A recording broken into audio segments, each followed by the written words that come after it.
张大铁在录制东方卫视元宵晚会的时候忘词儿了，他是怎么处理这个紧急情况的呢？前一阵我带俩孩子录制了一个元宵节晚会，节目吧很想体现孩子们的童真，让孩子可以自由发挥，但就有一个点希望拿铁能 Q 出来，就是当主持人拿出这个荠菜馅汤圆的时候，希望拿铁能说出这个汤圆的寓意，就是这个汤圆的寓意啊是大吉大利，让孩子给观众拜个晚年。我们就跟张铁捋了一早上。上汤圆的时候你说啥，拿铁？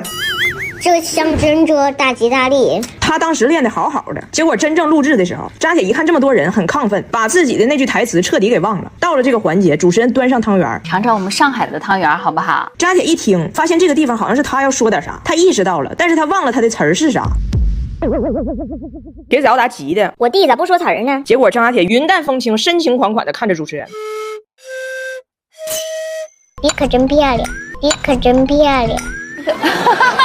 就这样化解了一场演出事故。回来我们就问他，张铁，你当时咋的了？忘词儿了呗，我咋了？你忘词儿就忘词儿，你咋还瞎说呢？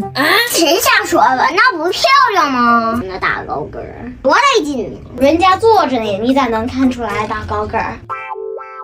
你看你这人多实板，多实板。这事完事我们就发现哈，回顾这一两年，这招是张大铁的惯用伎俩。一旦他做错啥事儿，情景很尴尬，他就夸人，每次这个事儿都能让他折过去。比如我爸考他古诗，他忘了。老爷昨天咋教你的？想起来没？孤舟蓑笠翁，完了是啥了？老爷，你咋恁有文化呢？那孤舟说是啥？你咋都知道呢？我都不知道孤舟会说啥。爸比，什么？孤舟说笠翁，然后呢？笠翁说哎。比如买东西自己没法付钱，我就打算你买一个啊，你这老些我不买啊，我走了。你有钱吗？俺没有。你没钱咋整啊？叔，你头发咋那么多呢？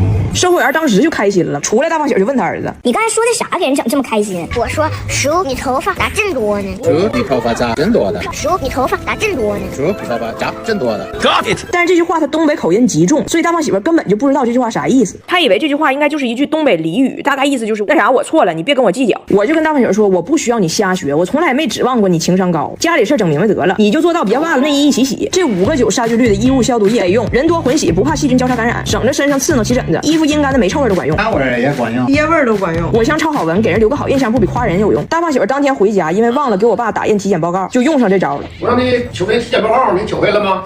叔，你头发真多呢。你这出去一下午，你管我叫叔，你不像话。你回来管我叫叔啊？找叔啊？咋的？没事吧？你俩离了？你俩离了？你是不是搁这儿又拿我拍视频呢？管我老爷叫叔啊，你干啥呀？咋正式版呢？再说这是我说好使，因为我是小孩儿，小孩是可爱的。那我说啥好使？你说啥也不会好使，你说啥也不会好使。张大铁最近呢有一些异常情况，他老后半夜做噩梦，然后醒就哭。然后我妈听说了，从铁岭来了。我妈呢是一个比较相信铁岭玄学流派的这么一个人。她说她来之前找大师看了，看1次200，就跟我俩讲这个大师的意见。但是我妈她没想明白一个事儿，那外国人怎么能听懂她那一套玄学？我妈接下来做的所有事儿全让大胖媳妇整翻盆子了。我妈跟俺俩说人家那个人都说了，拿铁这孩子命里缺水。大胖媳妇说，那现在就喝呗。我说你仔细听，是命里缺，不是膀胱里缺。大胖媳妇说，都叫拿铁了还缺水，那再加水不没事吗？我妈跟大胖媳妇说，你别说话，人家还说呢，你说你也缺，你看你这名儿，我都寻思咋整。你叫杰米，这杰字儿还真有4个水点，米要加点水就好了。大胖媳妇说，米加点水，那不粥吗？我不叫杰米，改名叫杰周 ，J 周。哎，杰周不是周杰伦吗？那你也别叫彩玲了，你应该叫昆女。哎呀，昆女不是彩铃 ，Your name is 昆凌。我妈继续说，那个谁呀，还跟我说，拿铁这个情况可能是家里有脏东西。我妈先给大胖媳妇一把剪子，跟她说，晚上拿铁不跟你睡吗？拿铁儿再哭，你就把这个放你俩枕头底下。大胖媳妇非常不解，迷迷糊糊的，最后把剪子放枕头底下。拿铁睡着了，大胖媳妇出来跟我说，咱妈咋想的？给我一把剪子，说拿铁哭就用它，就因为孩子哭就直接做掉啊？他只是起夜时间欠妥，又不是私自倒腾军火，罪不至死吧？晚上俩孩子关于这个剪子的功能产生了一些讨论。早说，姥姥说这个剪子可以清除家里的脏东西，咱家什么东西脏啊？拿铁说，那应该是爸爸。于是2个孩子觉得他们完全理解了姥姥的意思，进行了脏东西清理。那遇到这种情况，毕竟我是当妈的，我当然是不拦。我好可是吗？我的头发为什么在这里？那个拿铁，拿铁要吐了，那个拿铁菜，这是什么？ SE here，SE here。你干啥呢？老板。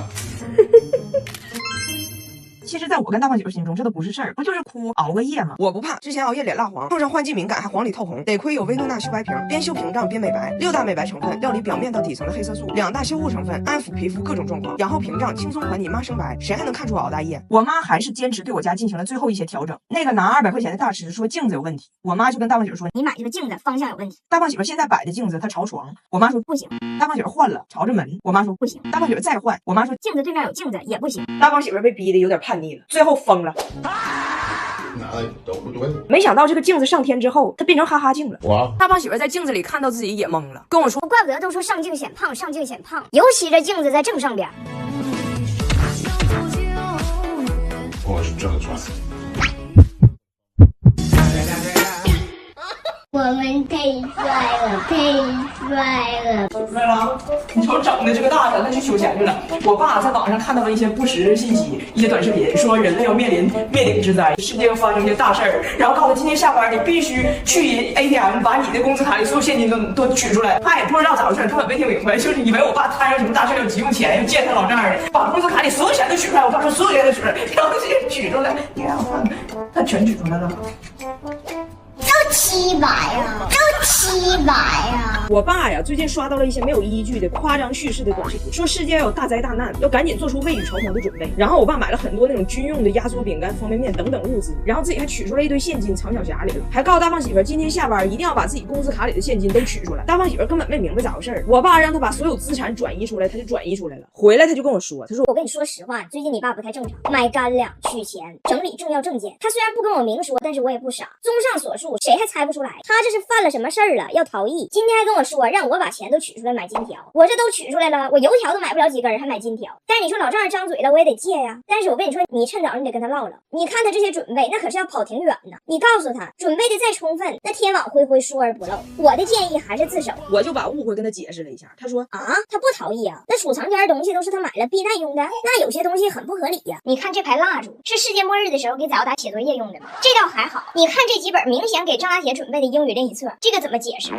边惊涛骇浪，地动山摇，那不正是张大铁学英语的好时候吗？平时还静不下来心。我俩呀，就是一晚上搁那劝我爸。大胖姐说，爸呀，你不能听那些短视频博主说啥就是啥，那短视频张口就来，那张彩玲天天在视频里还说我傻了吧唧，那你认识我本人，那你知道他说那玩意儿。我爸说有错吗？不就是你们，不就是你们。我俩最终把我爸说明白了，但是俩孩子都听着关于世界末日的讨论，早打就过来问我，那妈妈，如果世界末日真来了，你会带着什么逃啊？我说那必须带着你俩呀！你爸要是1个月之内没把妈吃了，我还得带着护舒宝第3代液体卫生巾。从第1代升级到现在，他一直最懂女性，全新升级，完善细节需求，给女性无感般的细致保护，一吸到底，隔离细菌，更好维护女性健康，创新体感都在细节。但是面对世界末日，俺家这个载奥达和张大铁还是有截然相反的态度。那可我觉得世界末日就是外星人来了。那可如果外星人来了，你怎么办？只跟他这么打呀！外星人听不懂你说中文，那不怪我的，怪我的。载奥达把这个事儿啊很当真，睡觉之前非得拉着张大铁对着窗外许愿。我希望如果世界末日来了，我可以跟爸爸妈妈在一起，还有姥爷和姥姥，还有爷爷和奶奶，还有两个哥哥都来呀。我来住啊！然后他俩就睡觉了。1个小时之后，人张大铁自己又跑出来了，重新许了一个。如果世界末日来了，外星人就可以给我们带一个高度，我们可以成为好朋友。你别跟我2岁也有，哎。